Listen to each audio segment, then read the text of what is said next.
Hello. So the book review that I did is The End of Me by Kyle Idleman, and the subtitle is Where Real Life in the Upside Down Ways of Jesus Begins. So he actually opens up with a note to himself. And in this note, he's talking to his fleshly self, saying how selfish and how fleshly and the way of himself was, and how he's saying, I'm sorry, we're gonna have to split up. Like, this is where the end of us, the end of me comes. Like, we're gonna have to break up, basically. And so that actually quickly got my attention. And so that's how he first started the book off.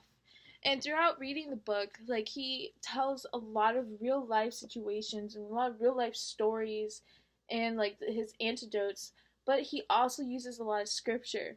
And so I believe that is a great combination because it reaches out and people can relate to the situations and the real life problems, such as like divorce or like losing a loved one or being abused or just so many different situations. And this is like the stuff that people don't really get in touch with in themselves because they go through these things. And so one of the things that really got my attention was the part where he says, we want to be made whole without having to be broken. And that makes you think, like, wow, like, we do have to be broken in order for Jesus to make us whole. We do have to come to the end of ourselves in every area of our lives in order for Jesus to make us completely whole. And so it makes you think, like, am I broken in all the areas of my life? Like, have I allowed Jesus to make me whole?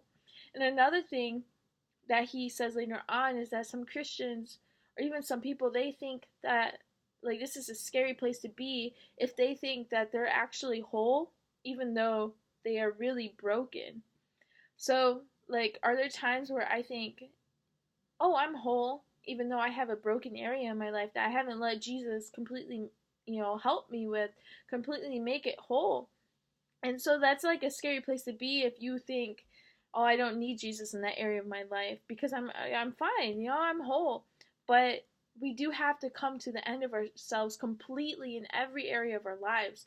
So this book really makes you come to think like all the feelings and situations that you had in your past and even now, and it really digs it out of you. It makes you just like realize, like, hey, like, what have I allowed Jesus to do in these situations or in these areas of my life? What does Jesus' word say about this? And he says a lot of scripture about what the word says. And so that was just very one of the pieces that stuck out to me. And it makes you realize, like, who are you actually like and versus who you want to be. Are you like yourself? Or do you want to be like Jesus?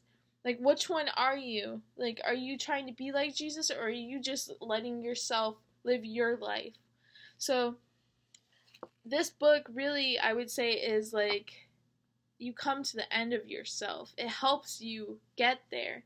And I actually want to write a note to the end of myself, too. The note that he wrote was very encouraging. Like, it's very eye-opening. And that's something that this book, kind of inspired me to do as well, is write my own end of me note.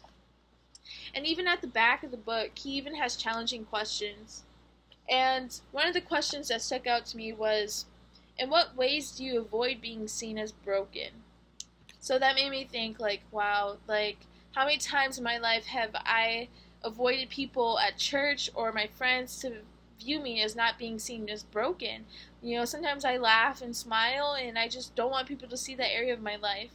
So do we do that in front of God? Do we try to cover it up even though Jesus sees it all? He sees it all.